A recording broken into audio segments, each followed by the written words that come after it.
Hoje, na classe dos jovens, daremos início ao primeiro trimestre de 2025, onde estudaremos esta revista, que tem como tema geral a verdadeira religião, um convite à autenticidade na carta de Tiago. Em um vídeo intitulado Como se preparar para o novo trimestre, abordei os aspectos introdutórios mais importantes da revista, falando do seu tema geral, do seu comentarista, características e objetivos do trimestre, o ponto de atenção, a expressão que se repete em todas as 13 lições. Fiz a indicação de materiais complementares e ferramentas que você pode estar adquirindo. Por fim, orientações pedagógicas. O vídeo é bem completo, o link está aqui em cima no card.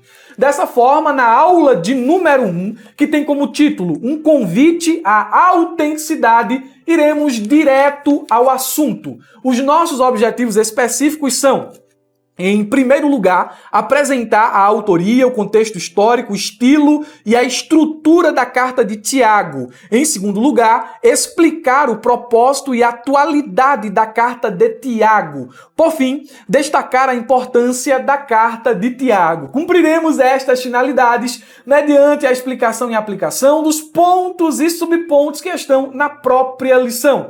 Vamos ao nosso texto principal, que nos diz: Eis que amas a verdade no íntimo, e no oculto me fazes conhecer a sabedoria. Salmo 51, verso de número 6. Comparando traduções, temos a paráfrase NTLH, que diz: o que tu queres é um coração sincero. Enche o meu coração com a tua sabedoria. Vamos dividir o texto principal em duas partes e fazer as devidas conexões com o tema geral do trimestre. A primeira expressão do nosso texto, na paráfrase NTLH, diz: o que tu queres é um coração sincero.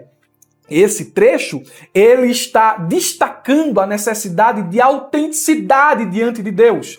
Deus não se agrada de aparências, de religiosidade vazia ou rituais sem coração. Ele busca um coração honesto, que reconheça suas limitações e pecados, assim como Davi faz neste salmo ao confessar os seus erros.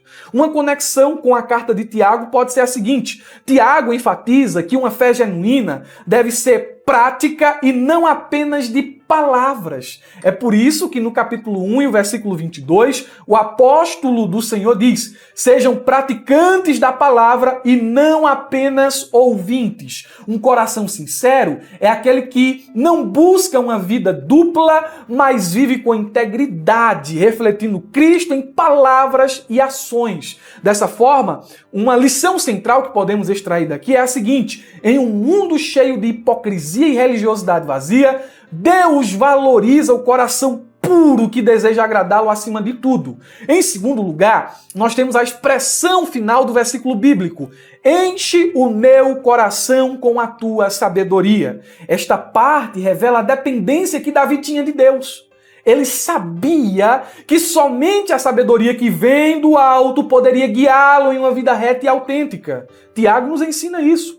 No capítulo 3 e o versículo 17, ele diz que a sabedoria do alto é pura, pacífica, amável, compreensiva, cheia de misericórdia e de bons frutos. É um estilo de vida baseado na sabedoria divina que agrada a Deus. Um coração cheio da sabedoria de Deus discerne entre o certo e o errado e busca praticar o bem. Não é movido por paixões carnais ou ambições egoístas, mas reflete o caráter de Cristo em tudo. São os desdobramentos daquele que tem a sabedoria que vem do alto. Então, podemos aí, de certa forma, fazer essa conexão com o nosso texto principal, que está no livro dos Salmos, com o tema geral do trimestre e a carta de Tiago. O resumo da lição diz: a autenticidade da fé cristã é a chave para uma vida plena em Deus. A autenticidade pode ser aqui entendido como fé genuína. Essa palavra traz a ideia de algo real, sem falsidade ou hipocrisia. E Tiago enfatiza que a fé cristã verdadeira não é apenas uma declaração de crença, mas algo que se manifesta em obras e atitudes. Ele deixa isso bem claro no capítulo 2, versículo 17. A fé, se não tiver obras, por si só é morta. Então, meus irmãos, nós entendemos que a fé autêntica é vivida de maneira coerente. É uma fé que se preocupa com os necessitados. Veja, fé e obras, fé e ação, Tiago 1,27. Controla a língua e evita palavras destrutivas, Tiago 3,10. Demonstra sabedoria e humildade em suas ações, Tiago capítulo 3, versículo 13 ao 18. E a gente poderia continuar, não é? Poderia continuar, mas vamos progredir. Vamos expor aqui os pontos e subpontos, mas antes eu quero mandar um abraço mais que especial a todos os meus irmãos da Ferramenta EBD e desejar a vocês um feliz ano novo. 2024 foi uma bênção. Tem gente que está conosco desde 2023, passou 2024, outros chegaram no meio de 2024, alguns estão chegando agora.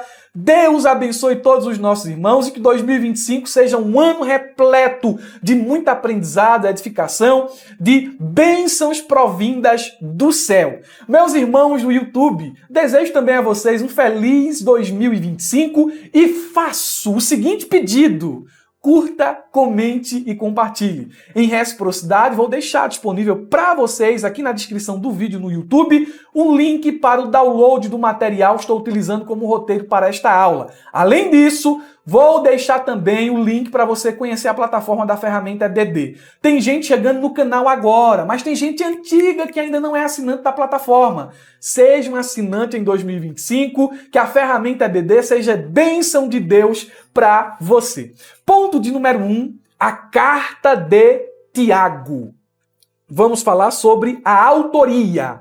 É um trimestre expositivo, então vamos aqui, nesta primeira aula, trazer aspectos introdutórios da carta de Tiago e, a partir das próximas aulas, meditar sobre perícopes e fazer a exposição e aplicação delas. Subponto 1, a autoria. A lição diz: a carta de Tiago é atribuída a Tiago, o justo, irmão de Jesus e líder da igreja em Jerusalém.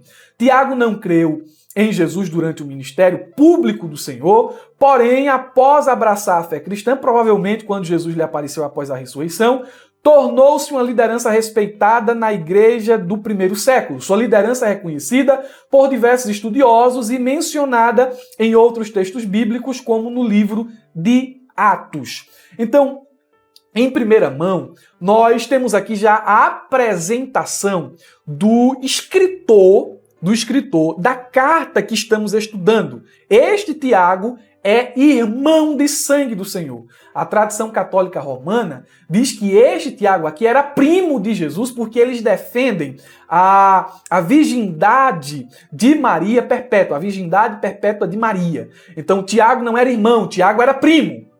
Jesus teve um irmão que foi um grande líder na igreja em Jerusalém, meio irmão, porque ele é filho, não é? Jesus é filho de Maria por uma concepção sobrenatural. E Tiago aqui é filho de Maria e de José. Então preste atenção. Esse meio-irmão de Jesus, ele se tornou um escritor canônico. Ele foi inspirado pelo Espírito Santo para escrever essa carta. Ao lado de Tiago, nós temos também Judas. Não é nem Judas o apóstolo e nem Judas Iscariotes, que escreveu essa singela carta com apenas um capítulo. Esse Judas também é irmão de Tiago e meio-irmão do nosso Senhor Jesus. Então, olhando para o Novo Testamento, nós temos vários Tiagos, não é? Temos aí Tiago apóstolo, filho de Zebedeu, irmão de João. Ele não foi o autor da carta, a partir de evidências externas, internas, históricas, porque ele foi martirizado no ano 44 depois de Cristo. Então, ele não escreveu esta redação, esta carta. Temos Tiago, filho de Alfeu. Ele é um apóstolo praticamente desconhecido, exceto pelo seu nome na lista dos apóstolos. E o fato de o autor da carta se referir a si mesmo como Tiago, lá no capítulo 1, versículo de número 1, indica que este Tiago que escreveu a carta era bem conhecido da igreja.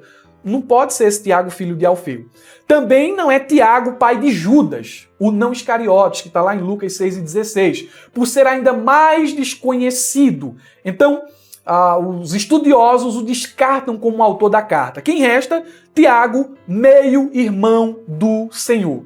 Então, nós temos aqui o testemunho interno, ou seja, textos que estão presentes dentro da própria carta de Tiago, na sua linguística, nos seus ensinos, como ele faz assim esse paralelo com o Sermão do Monte, nas questões de evidências externas, como os pais da igreja entenderam que foi Tiago, meio-irmão do Senhor, que escreveu esta carta, e também pelo aspecto da posição de liderança que Tiago, meio-irmão do Senhor, exerceu na igreja primitiva. Ele presidiu o concílio em Jerusalém, ele é tido como uma das colunas da igreja, ao lado de Pedro e dos demais apóstolos. Ele foi alguém extremamente inteligente, extremamente respeitado, e ele recebeu, dentro da tradição, dentro da história da igreja, alguns adjetivos interessantes. Primeiro, ele é chamado de Tiago Justo. E ele é chamado assim devido à sua vida autêntica de piedade. Era alguém extremamente devoto. De fato, era um verdadeiro servo de Cristo. E é interessante, a gente vai falar isso mais à frente. Tiago, quando ele vai se identificar na carta que escreveu, ele diz assim, Tiago, servo do Senhor.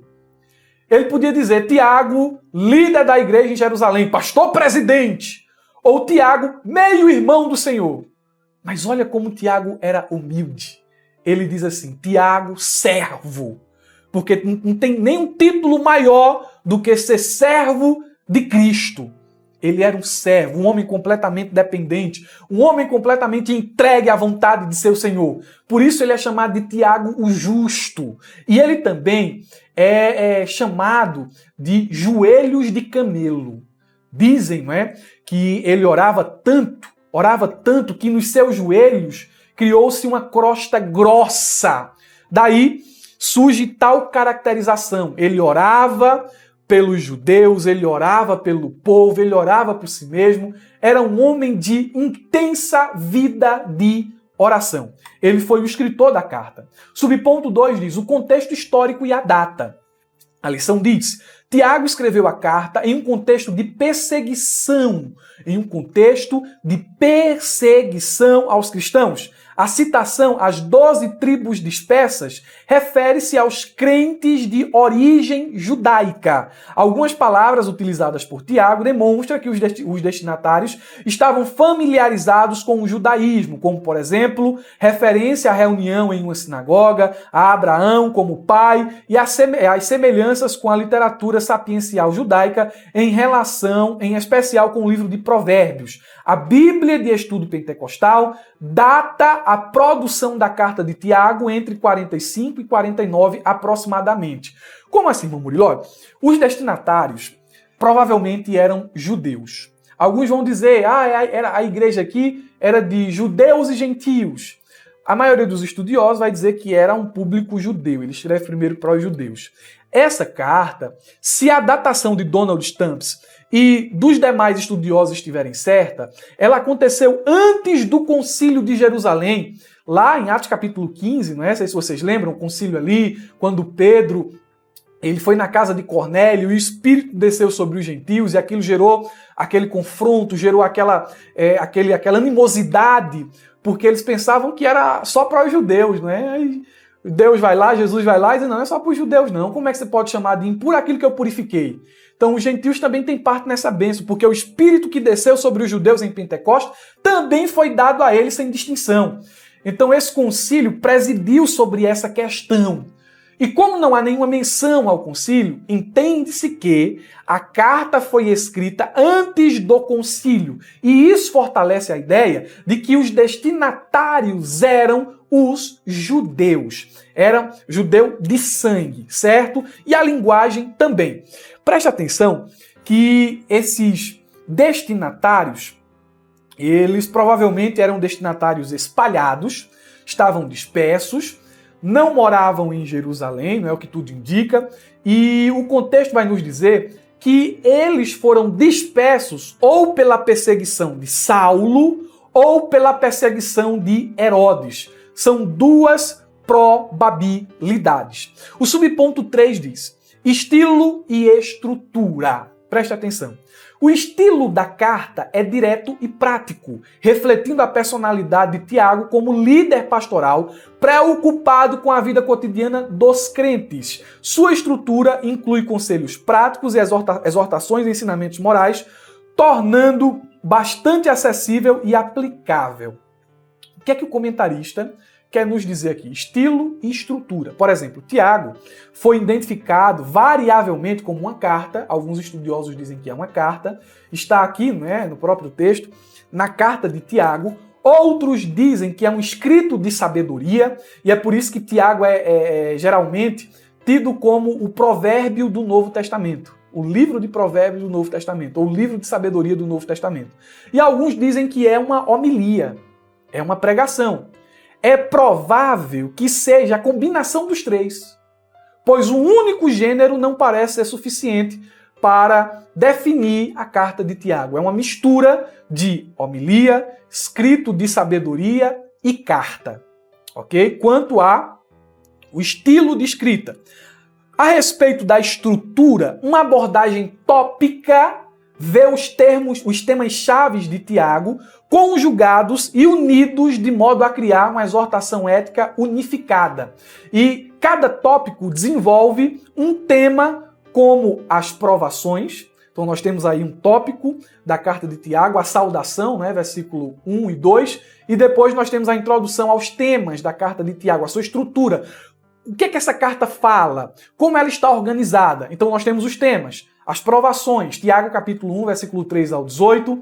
A conduta adequada, Tiago 19, capítulo 1, versículo 19 ao 27. A discriminação, capítulo 2, versículo 1 ao 13. A fé sem obras, capítulo 2, versículo 14 ao 26. A língua, capítulo 3, versículo 1 ao 12. A sabedoria, capítulo 3, versículo 13 ao 18. O conflito, capítulo 4, versículo 1 ao 12. Riquezas, capítulo 4, versículo 13 ao capítulo 5, versículo 6, a paciência, capítulo 5, versículo 7 ao 11. Esta é a abordagem adotada pela maioria nos dias de hoje, a abordagem tópica. O que é que você pode fazer aqui na questão da estrutura? Você pode dar uma olhadinha na sua Bíblia.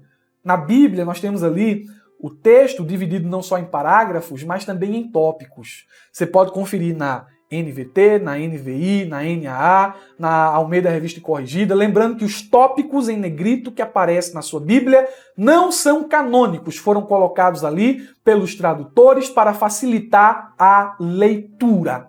Dentro desse subponto 1, fica aqui um conselho para os professores, você pode dar mais ênfase do que eu dei aqui na história de Tiago, na sua trajetória pessoal de conversão. Olha, meus irmãos, Tiago era incrédulo, você pode apresentar os textos bíblicos, você pode dizer que provavelmente ele leu os textos em classe, ele aceitou Jesus, ele se convenceu, né, se converteu a partir da aparição do Cristo ressurreto, conforme está em 1 Coríntios capítulo 15, e você pode traçar a história da ascensão de Tiago. Eu procuro aqui ser mais objetivo, mais prático, mais rápido nessas questões introdutórias. Ponto de número 2. Propósito e atualidade da carta de Tiago. O subponto 1 diz: propósito da carta. O principal propósito é incentivar os cristãos a amadurecerem na fé, enfrentando as provações com alegria, sabendo que a prova da fé produz a paciência. Esse chamado ao crescimento espiritual é central em todo o texto. O alvo de Tiago é que os crentes vivam a sua fé de uma maneira sólida e demonstrem a verdadeira maturidade que a fé em Jesus pode produzir. Então, qual seria o propósito da carta? O pastor Eduardo Leandro resume bem aqui nesse texto, mas eu posso aqui estruturar os propósitos da carta em 1, 2, 3, 4 pontos. Primeiro, encorajar. Primeiro propósito de Tiago, encorajar. Tiago oferece consolo aos leitores que passavam por provações e estavam em condição de humildade. Então ele tinha esse propósito de encorajar os irmãos que estavam sendo provados. 2. Ele também tinha um propósito de advertir. Ele admoesta os ricos contra a ideia equivocada de que riquezas eram sinal de bênção divina, condena abusos resultantes dessa noção, alerta ainda sobre o favoritismo aos ricos em detrimento dos pobres. Então ele adverte, ele admoesta. Ele também exorta. Há uma forte ênfase aqui na questão das exortações. Tiago contém muitos imperativos, ou seja, ordens, faça isso, imperativo. Isso aqui é um imperativo, isso aqui é uma ordem, você precisa praticar. 1 a cada 2 versículos. Então nós temos 108 versículos, salvo engano, na carta de Tiago, e 54 imperativos. Tiago também pede que seus leitores sejam praticantes da palavra, ensinando que a fé sem obras é morta. Obras de justiça devem refletir a sabedoria que vem de cima. Tiago também alerta sobre o controle da língua como marca de maturidade espiritual, pois havia contendas e maledicências no meio dos seus destinatários. Então ele encoraja, ele adverte, ele exorta e ele ensina. Tiago corrige a falsa ideia de uma fé limitada a palavras vazias ou a meras declarações verbais. Ele reafirma que a fé viva deve ser acompanhada de boas obras. Ele mostra que as obras de justiça refletem o caráter de Deus. Então, ele está aqui como propósito, encorajando, advertindo, exortando e ensinando. Subponto 2 fala sobre aplicação prática. A lição diz: os ensinamentos de Tiago são extremamente práticos, abordando questões como o controle da língua, a pureza moral e a justiça social. Esses temas continuam sendo relevantes em nossa vida diária, demonstrando a atualidade da carta. Para um bom aproveitamento do estudo da carta de Tiago, é importante pensar em como podemos ajudar as pessoas e a nós mesmos a serem praticantes da palavra e não apenas ouvintes.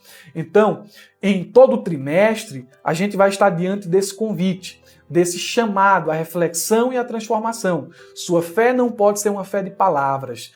Eu creio em Jesus, eu creio em Jesus. Tiago vai dizer que os demônios creem que estremece. Então, essa fé intelectual ou essa fé teórica não é a fé que Tiago deseja que seus destinatários tenham. A fé deve ser viva, dinâmica, ativa e manifesta em ações. É por isso que há às vezes um choque, não é, entre a carta de Tiago. Aliás, eu não vou dizer que há um choque, eu vou me corrigir aqui. Um aparente choque entre Tiago e Paulo. Isso levou até Martinho Lutero a chamar essa carta de palha. Porque ele entendia que Tiago, ele contradizia a doutrina da justificação pela fé. Ledo engano. Eles estão falando, Tiago e Paulo, para públicos diferentes e dando a ênfase, não é, a questões diferentes também.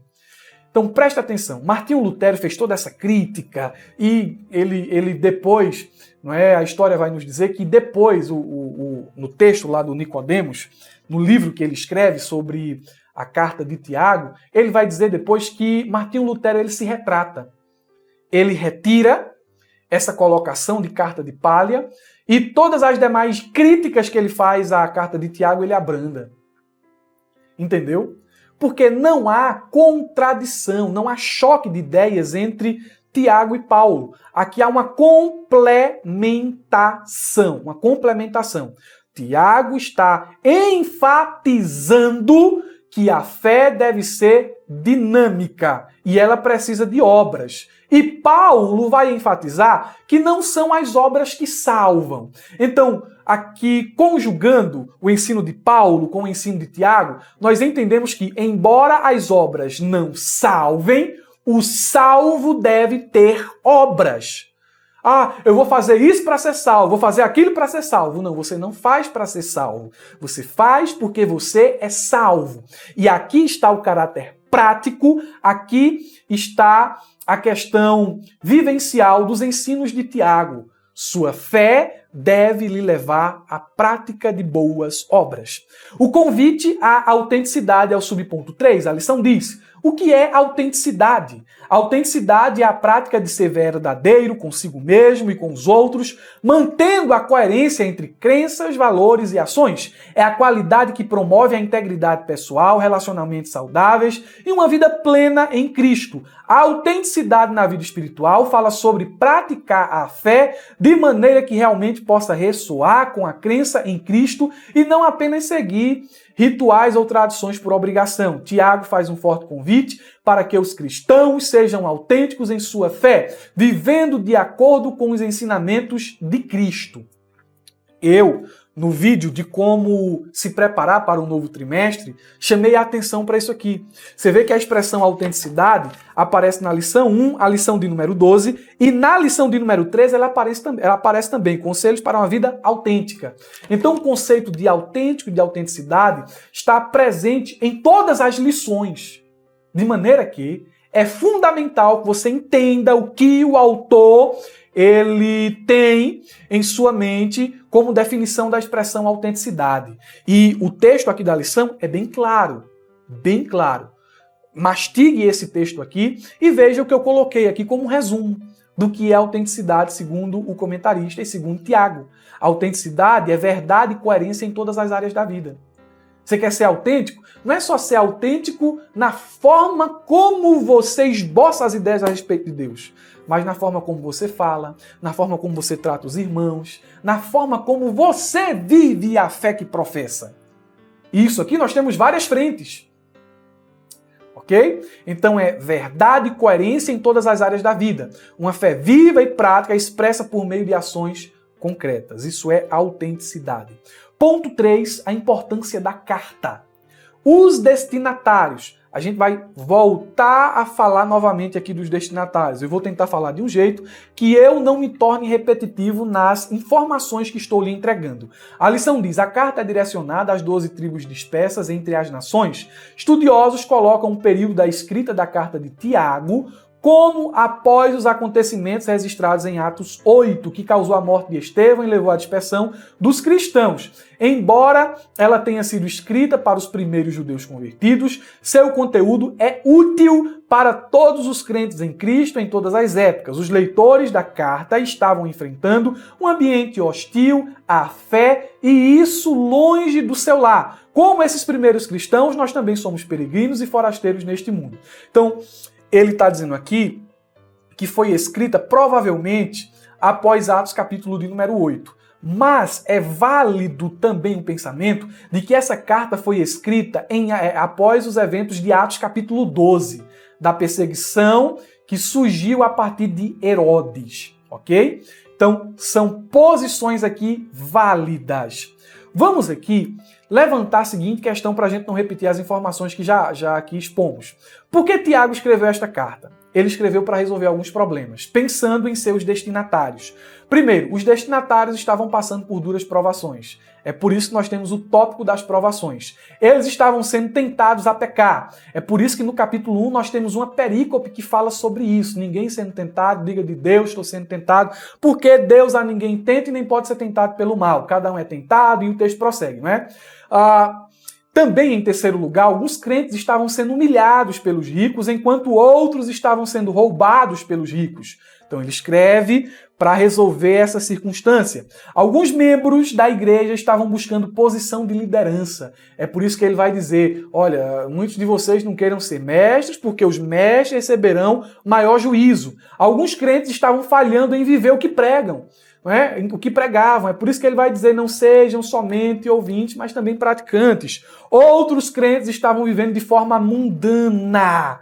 É por isso que havia ali muita contenda, muita intriga. Outros não conseguiam dominar a língua. Outros estavam se afastando do Senhor. E havia crentes que estavam vivendo em guerras uns contra os outros. Então são razões, são motivos que levaram o apóstolo Tiago a escrever esta carta.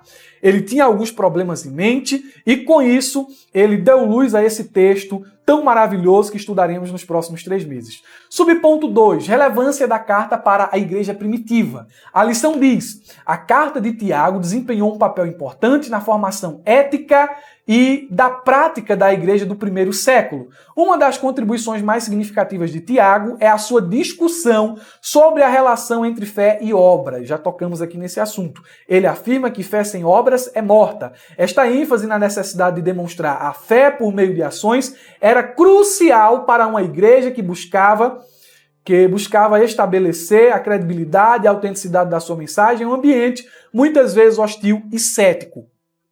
A carta de Tiago, ela, no aspecto canônico, não foi aceita logo de cara. Ela entrou numa lista de livros chamado Antilegômena. Eram livros que circulavam, mas não tinha a inteira aceitação como obras canônicas. E ao lado de Tiago caminhou Hebreus, 2 de Pedro, 2 e 3 de João, Judas e Apocalipse. Mais tarde, esse livro é aceito, embora que ali no começo muita gente já se utilizava dos textos de Tiago, mas ele é aceito de forma definitivamente lá por volta do século IV, definitivamente, né? Ele é aceito por volta do século IV, e ele tem uma importância ali primordial para a igreja dos primeiros séculos, porque ele vai nos ensinar que a fé, não é, ela deve ser manifestada por meio de obras, e esse ensino ajudou a igreja a ser relevante e visível no mundo, porque uma igreja sem obras, ela não é relevante no mundo.